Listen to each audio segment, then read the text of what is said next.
So last week we talked about the topic of faith, sort of from the grassroots perspective of the moment to moment of the confidence to meet what is arising. And just to I invited you just as a homework assignment to notice when that was present and when it wasn't, just to get a sense of how this factor works in the concrete, moment to moment. So tonight I'd like to, in some way, take it on a whole nother level. And like to talk about faith by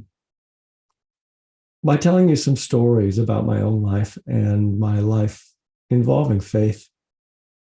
In the Buddhist tradition, which talks about faith actually quite a bit, it's not often known to meditators, but there's quite a bit on faith. And faith is often seen as beginning with something that's called Kalyanamitta, which is a Pali word that is usually translated as noble friendship or friendship with beings who are good. It actually literally means friendship with the beautiful, Kalyana. And by the beautiful, they mean not people who are pretty in terms of their physical appearance. They mean people who have moral qualities of human goodness, that they exude goodness in some way. And so when I was a young man, I attended my first retreat at Insight Meditation Society. I had learned to meditate 6 months prior. It had been a Christian monk who had taught me how. And he had sort of pitched it to me on a self-improvement kind of mode. And I had, for some reason, beautifully meditated every day after that. But imagining the, somewhat improved and perfect person I would become as the motivating factor.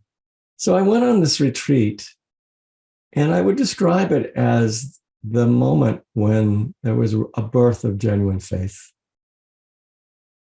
There was something about the teachers who were leading that retreat that I could feel they had something I wanted. There was some sort of peace and gentleness and kindness they exuded.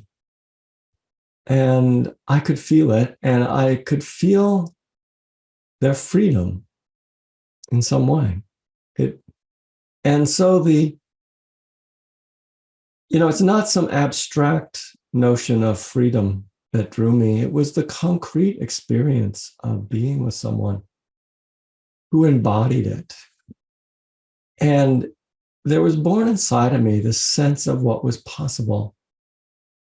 It was so different than what I had taken into my head in the original instructions, which was a little more, I described as self-improvement. It was a more egoic thing that I was driving myself at, that I would somehow develop all these good qualities by meditating. But in the moment that faith arose inside of me, it was really a matter of the heart. It was not so much a matter of choice. It simply happened. I recognized something I deeply longed for, that it was possible. And these people, I thought, had the key. They could teach it to me. Now, you have to understand that in my first retreat, I was utterly miserable. My body was so tight. I forced myself to sit cross-legged on the floor, even though my legs didn't do that easily. So I had enormous knee pain. There was also lots of tension in my shoulders, just kind of the chronic tension of having your shoulders up a little bit, being anxious and tight.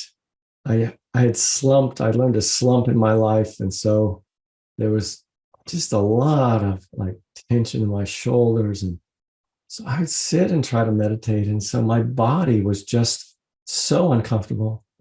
And my mind was so uncomfortable, and it would flit from thinking about all these sort of intellectual problems and congratulating myself for having all the right ideas and, to self-doubt and this sort of misery about who I am. And so my mind was just like going all over the place. And,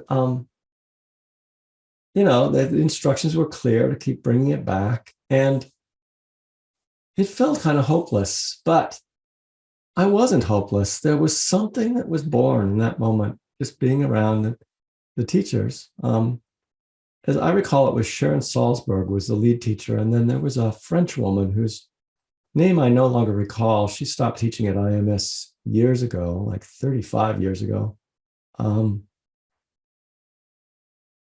it kind of doesn't matter. It could have been anyone who somehow embodied the Dharma. Of what that is, what is it to actually be free within the mind, to not just be driven by one's own conditioning, to be free of suffering. But it didn't just feel like freedom from something. It felt like a freedom to be what I, on some level, knew myself to be. On some level, I knew myself to be this openness of love and light. I'm not sure I used those words at first retreat. I can use them now. But then it was just a kind of an instinct. So somehow I managed to get through that miserable retreat. And I went back and told everybody about it and how miserable it was. And they didn't understand why I would be doing such a thing to myself. But I actually signed up immediately for a week long that summer. I had just done a long weekend in the middle of being in graduate school. I went back, and it so turns out that before I went on this week-long retreat, I had a kind of let's say, a crisis of love. I won't go into the details, but it was unpleasant and messy, and I was hurting a lot and felt rejected and betrayed. And so once again, I'm showing up at a meditation center feeling pretty tortured by my mind. And for many days, I continued to be tortured by my mind, but I very, very seriously tried to practice, tried to sit there, tried to still the mind, tried to focus, tried to be mindful. And I can't remember what day it was, but it was maybe 4 or 5 days in of a retreat that was about 8 or 9 days. Something shifted. And I went from this head, which was, blaming others, blaming myself, feeling unlovable, trying to convince myself that I'm better than my feelings. This was probably the worst thing. You know how when you're hurting and somehow you think you're supposed to be above yourself and like get over it? So I was also making myself being miserable by trying to get over it and feeling superior, as a completely losing tactic. But nonetheless, it was part of my repertoire. And but something shifted, and it shifted very suddenly. I skipped a sitting because I just couldn't stand it. And I went up to my room and I laid down, and there I was with my mind. And of course, you can't escape it. But something just suddenly shifted, and I felt everything go down into my heart. I felt my heart suddenly come online. And I saw myself suffering. And I felt for myself. I felt compassion for myself. And suddenly, I had never really known that before. I'm sure, in some way, we all kind of taste that compassion for yourself at moments, but there's something was so strong and so clear about this. I saw this other capacity of consciousness. this capacity of the heart to embrace the feelings without being lost in them. It was a revelation. And suddenly, the feeling of being tortured just left.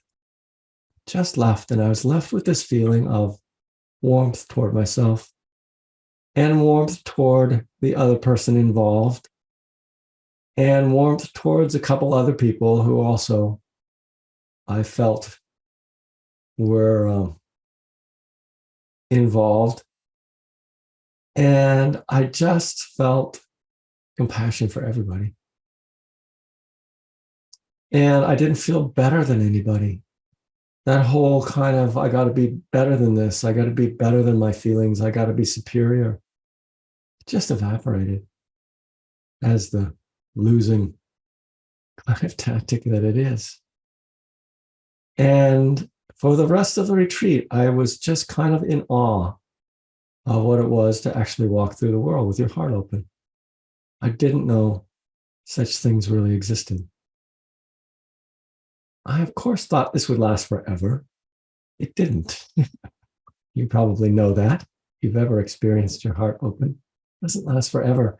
But it lasted a little while after I went back to my life in graduate school, and I met up with some people and I felt, no defensiveness, no need to attack, nothing. I just was kind of soft and okay.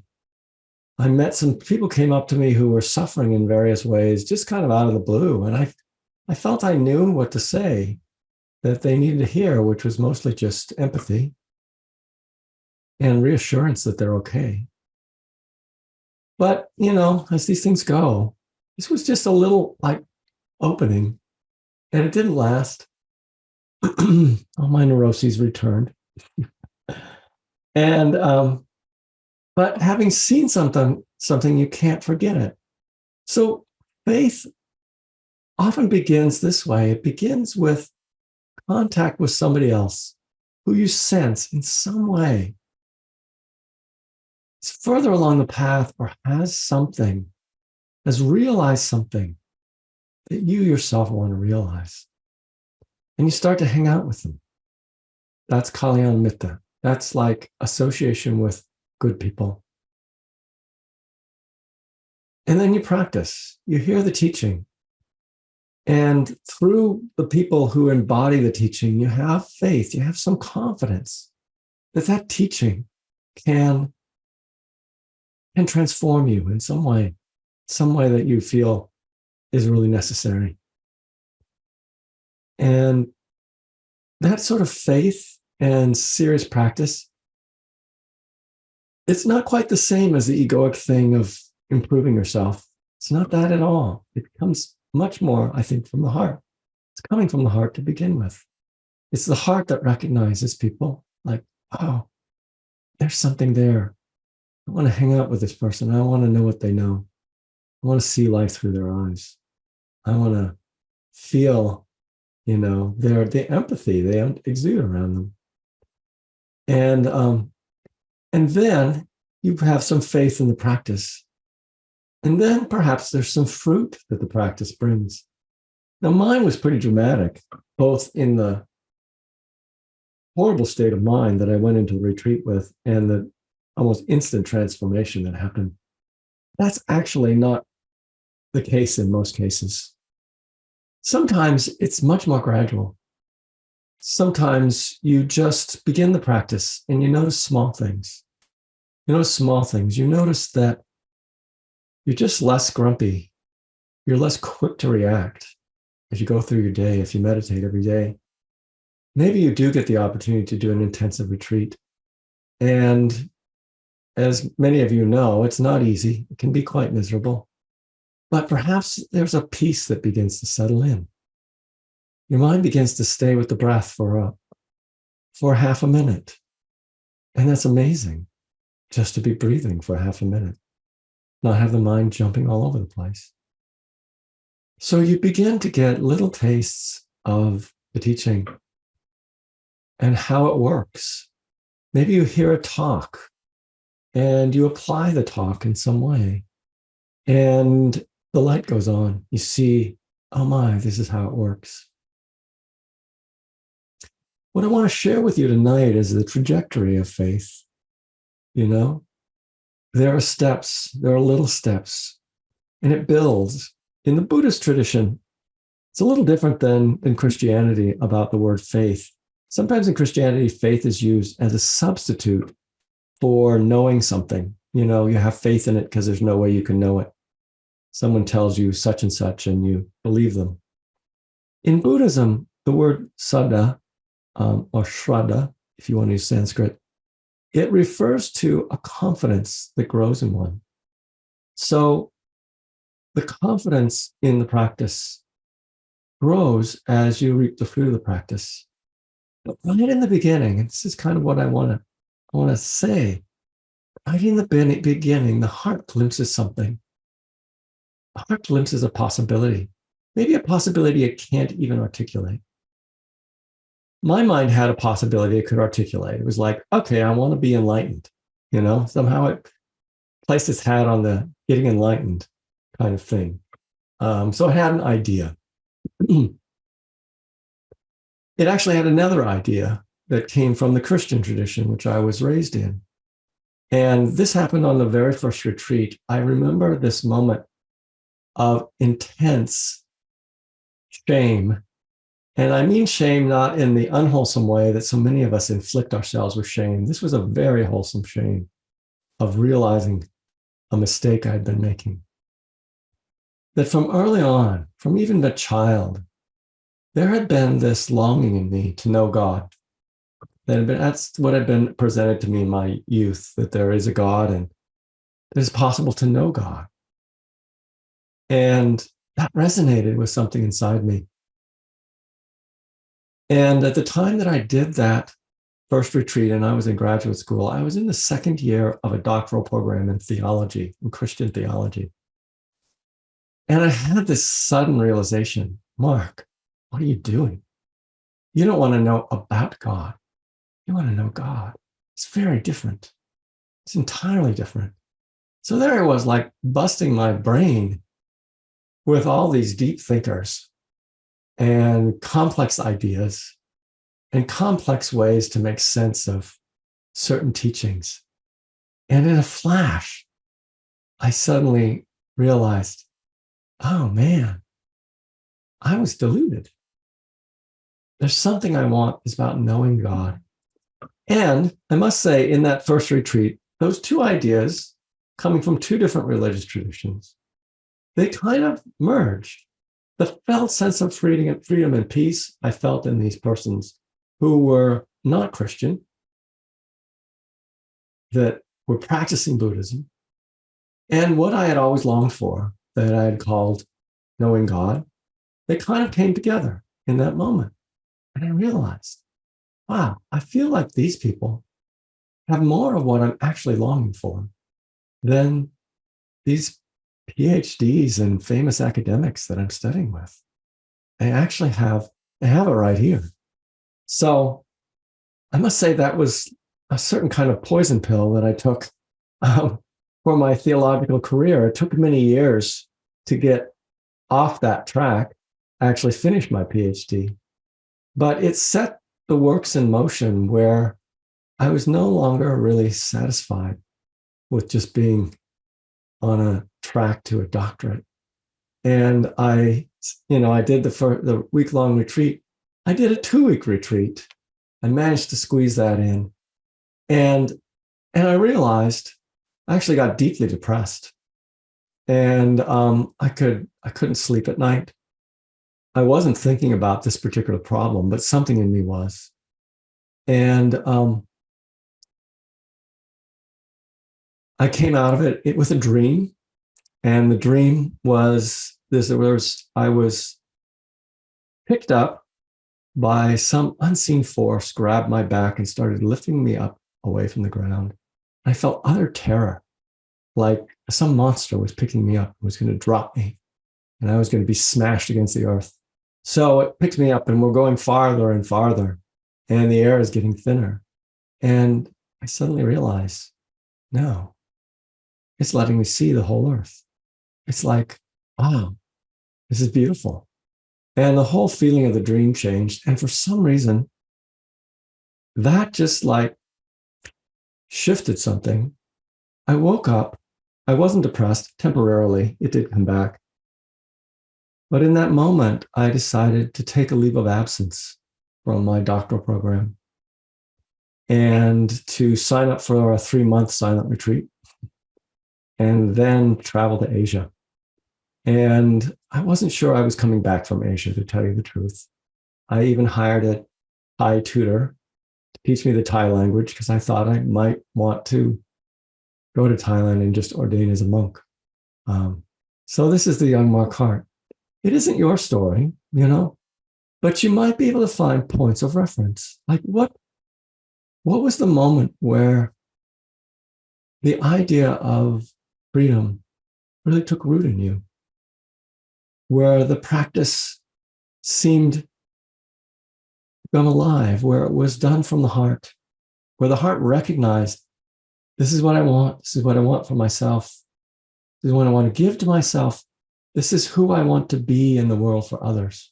There's often moments of that where there's a birth of faith. And it's a faith in, and again, the words are hard. They often put us in our head, but freedom or liberation seems like a fairly safe word. Some sense of transcendence. Some sense one is not just this conditioned being, but there is a germ, there is a light inside one that is immense and is why we're here. Put it that way. That is just a part of the faith. It's implicit, perhaps, but it's like you suddenly recognize that who you are, there's something more than just this person who struggles with life, this person who tries to be somebody, person that tries to make it all work out, find the right person, raise the kids, make enough money. There's something else here. Whatever you call it, that is a part of faith, that there's something else. And so, I always get insecure about the words. One begins to shift the trust inside oneself away from just the cleverness of one's personality or whatever you're relying on out there, to depth of one's presence, to the light inside, some people would say. And as I say those words, if they're abstract to you, don't use them. Find the word that works. Find the word that expresses something that comes from a deeper place inside of you that longs to know itself, to recognize itself, to become itself in the midst of your life. What we're doing in these classes is, in some sense, growing in confidence in this by hearing the teaching, by hearing other people's application of the teaching, experimenting with our own. I find it inspiring to listen to all of you. And through that, we are feeding this sense of faith. It's not faith in an idea. It's a real experience. And it is I like the word shift. It's a shift inside of us to trusting something other than our head, something other than our schemes, which gradually reveals itself. I was lucky enough to have, on my second retreat, have this kind of breakthrough where I just felt the heart open. It was so clear. this was a whole nother type of consciousness that I did not know even existed. I wouldn't necessarily call this as enlightenment. It was a kind of enlightenment, you know? It was a taste of enlightenment. It was a taste of who I am and what's really possible. And then it became a matter of going back and practicing. And there were lots of twists and turns, lots of frustration. And it was not necessarily any sort of instant transformation. But the light of faith had come on. And that remained guide me. So if I can sort of close this with just a statement of what I would recommend.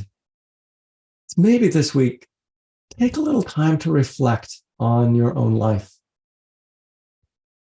What were the moments? What were the moments where the possibility of freedom opened up for you? Who were the people? You can also ask the who question. I think that's completely relevant. Who were the people who turned on the light for you?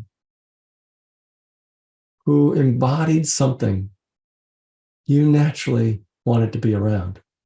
You naturally wanted to pick up on an intuitive level, not just a head level, not just like memorizing their words and taking on their ideas, but like something like viscerally wants to embody what they embody. Who is that? Who has been that for you? And to just take some time to reflect on that. It can be very comforting.